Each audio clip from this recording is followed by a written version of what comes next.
हरे कृष्णा कृष्णा कृष्णा हरे हरे, हरे राम राम राम हरे हरे, हरे कृष्णा कृष्णा कृष्णा हरे हरे, हरे कृष्णा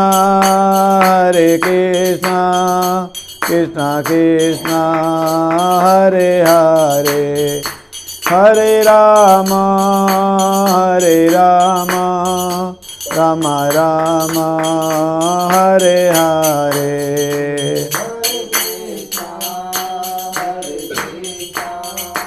कृष्णा कृष्णा हरे हरे, हरे राम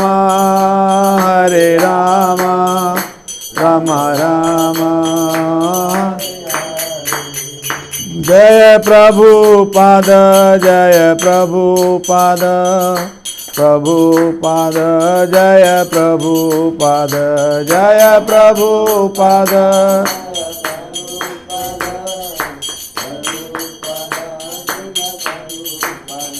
नित्य गौर हरि बोल हरि बोल हरि बोल हरि बोल, नित्य गौर हरि बोल हरि बोल। हरि नाम संकीर्तन की जय, श्रील प्रभुपाद की जय, नित्य गौर प्रेमानंदे हरि हरि बोल। ओम नमो भगवते वासुदेवाय। हरे कृष्णा। बहुत बहुत स्वागत सभी भक्तों का। श्रीमद् भगवत गीता और अध्याय 4 श्लोक संख्या 19। ये श्लोक संख्या 19 से लेकर 24 तक कर्मयोगी के विषय में बताया गया है। 19 नंबर श्लोक इस प्रकार है, यस्य सर्वे समारंभा काम संकल्प वर्जिता ज्ञानादि दग्ध कर्माणम तमाहु पंडितम बुधा। तो भगवान कह रहे हैं, कृष्ण यहाँ पे अर्जुन को बता रहे हैं कि अर्जुन, जिस व्यक्ति का प्रत्येक प्रयास इंद्रिय तृप्ति की कामना से रहित होता है उसे पूर्ण ज्ञानी समझा जाता है। जिस व्यक्ति का प्रत्येक प्रयास, हर उद्यम, जो भी कार्य वो कर रहा है इंद्रिय तृप्ति की कामना से रहित होता है, उसमें इंद्रिय तृप्ति की कोई इच्छा नहीं होती है, उसको पूर्ण ज्ञानी समझा जाता है। वो पूर्ण ज्ञानी है। ज्ञानी वो है जो अपना हर एक कार्य भगवान की प्रसन्नता के लिए कर रहा है और सेल्फ सेंस ग्रेटिफिकेशन का उसके मन में नहीं है। अपने स्वयं के इंद्रिय तृप्ति के लिए जो नहीं कर रहा है, ऐसा व्यक्ति जो भगवान के लिए कार्य करता है उसे पूर्ण ज्ञानी समझना चाहिए। तो ऐसे कार्य करने वाले को, ऐसे कर्ता को साधु लोग, ज्ञानी लोग क्या कहते हैं कि इसने अपने पूर्ण ज्ञान की अग्नि से, अपने ज्ञान की अग्नि से कर्म फलों को भस्मसात कर दिया है, अपने कर्म फलों को जला दिया है, खत्म कर दिया है। यानी कर्म करेगा मगर वो कर्म के बंधन में बंधेगा नहीं। क्यों? क्योंकि वो कर्म अपने लिए नहीं कर रहा है, इंद्रिय तृप्ति के लिए कर्म नहीं कर रहा है। वो किसके लिए कर्म कर रहा है? भगवान की प्रसन्नता के लिए कर्म कर रहा है। इसीलिए भगवान अर्जुन से कहते हैं कि मम स्मरण युद्ध छे, मेरा स्मरण करो और युद्ध करो, मेरे लिए युद्ध करो, मेरा आदेश है इसलिए युद्ध करो। तो हमें जो भी हमारे जीवन में कार्य हैं सब किस लिए करना चाहिए? भगवान की प्रसन्नता के लिए कार्य करना चाहिए। क्योंकि इन इंद्रियों को हम कितना भी इनका पोषक करेंगे, ये इंद्रियां संतुष्ट होने वाली नहीं हैं। जिस प्रकार से समुद्र में अनेकों नदियाँ आती हैं, बहुत भयावह रूप से जल लेके आती हैं, बहुत बड़ी बड़ी नदियाँ आती हैं, हजारों हजार नदियाँ समुद्र में आती हैं, मगर समुद्र से विचलित होता नहीं है। ठीक उसी प्रकार से हमारे पास इच्छाएं आएंगी मगर हमको विचलित होना नहीं चाहिए। इस प्रकार से भगवान कह रहे हैं। 20 नंबर, त्यक्त्वा कर्म फलासंग नित्य तृप्तो निरासर कर्मण्यभिप्रवृत्तोपि एव किंचित करोति सः। यानी अपने कर्म फलों की सारी आसक्ति को त्याग कर सदैव संतुष्ट और स्वतंत्र रहकर वह सभी प्रकार के कार्यों में व्यस्त रहकर भी कोई सकाम कर्म नहीं करता है। तो ऐसे कर्ता के विषय में बता रहे हैं जो सकाम कर्म नहीं करता है। कैसे सकाम कर्म नहीं करता है? वो अपने कर्म फलों की सारी आसक्ति को त्याग देता है। जो कार्य कर रहा है उसके फल से उसको कोई आसक्ति नहीं है, और सदैव संतुष्ट रहता है, हमेशा संतुष्ट रहता है, और स्वतंत्र भी रहता है। सभी प्रकार के कार्यों में व्यस्त रहकर भी वो कोई कार्य करता नहीं है।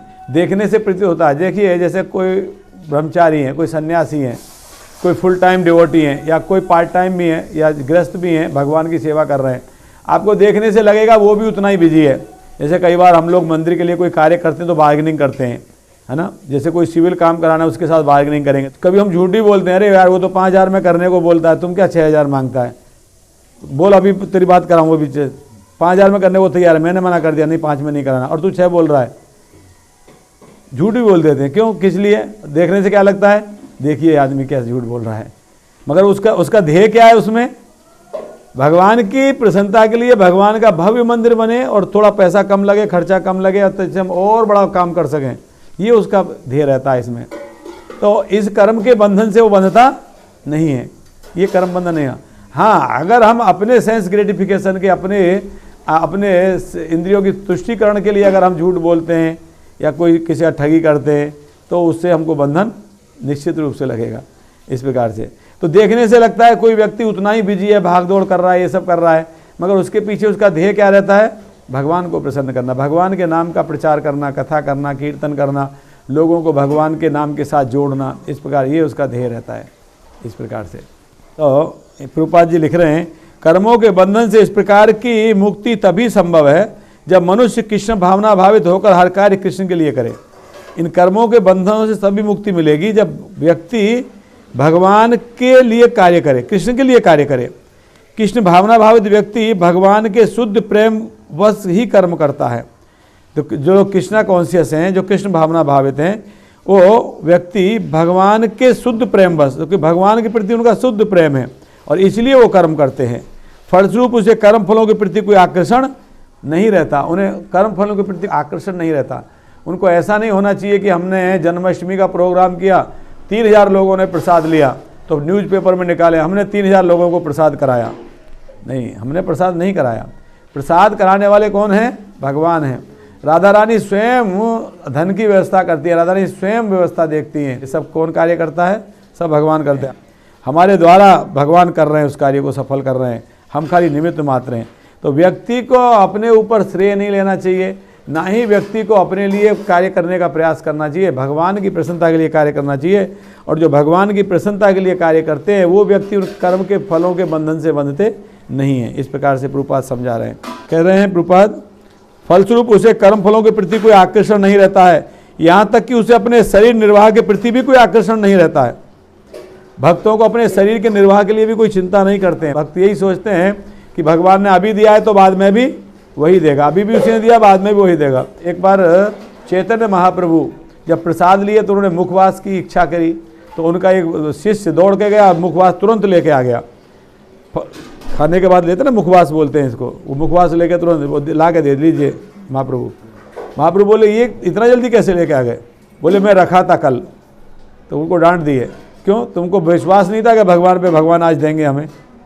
कल किसने दिया तुमको? कल भी भगवान ने दिया ना, आज भी भगवान दे दे। संचय मत करो, संग्रह मत करो, संग्रह की प्रवृत्ति हमारी नहीं है, हमको संग्रह नहीं करना चाहिए। चैतन्य महाप्रभु इवन कल के लिए संग्रह करने को ही मना करते थे। कल के लिए संग्रह क्यों कर रहे हो? इसका मतलब आपको भगवान पे विश्वास नहीं है कि कल भगवान देंगे ही नहीं देंगे, इसको बचा लेता हूँ कल खा लूँगा। ऐसा सोचते हैं लोग। 4 लड्डू है ना, 2 आज खाएगा, 2 कल खाऊंगा, कल भी तो भूख लगेगी। तो क्या कल भूख लगी तो कल भगवान नहीं देंगे क्या? तो कल भी भगवान देंगे।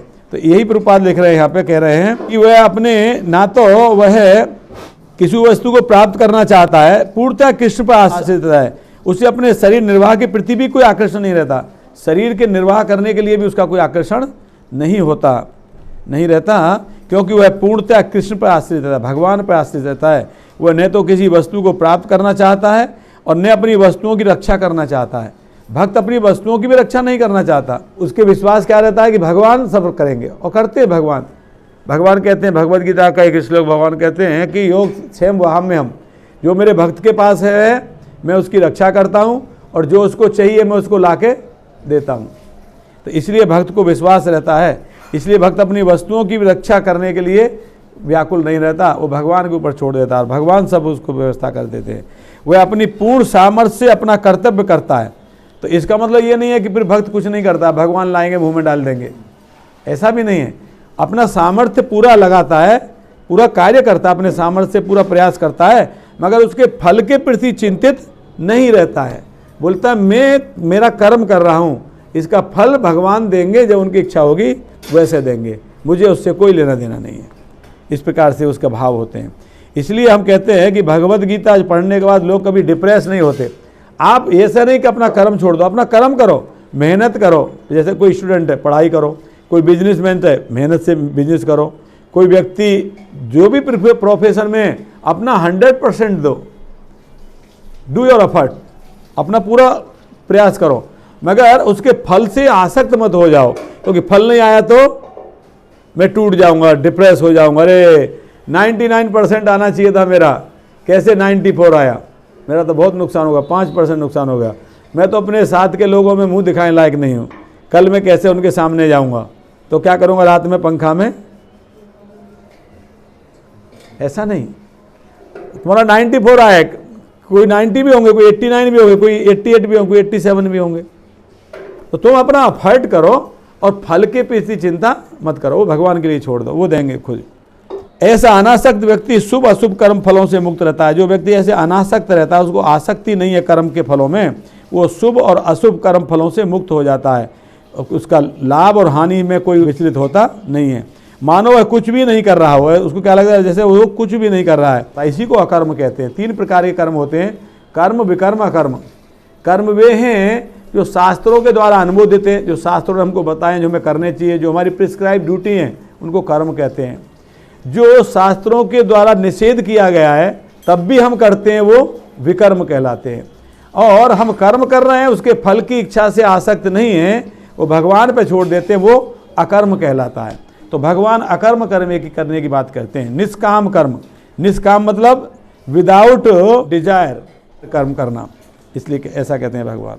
और आगे कहते हैं प्रभुपाद, अतः कृष्ण भावनामृत से रहित कोई भी कार्य कर्ता पर बंधन रूप होता है, और विकर्म का यही असली रूप है, जैसा कि पहले बताया जा चुका है। इस प्रकार से तो प्रभुपाद कह रहे हैं, अगर कोई भगवान की प्रसन्नता के लिए कर्म कर रहा है, कर्म के फलों से आसक्त नहीं है, तो उसको अकर्म कहा जाएगा, और उस कर्म का बंधन उसको लगेगा नहीं। इस प्रकार से कहते हैं।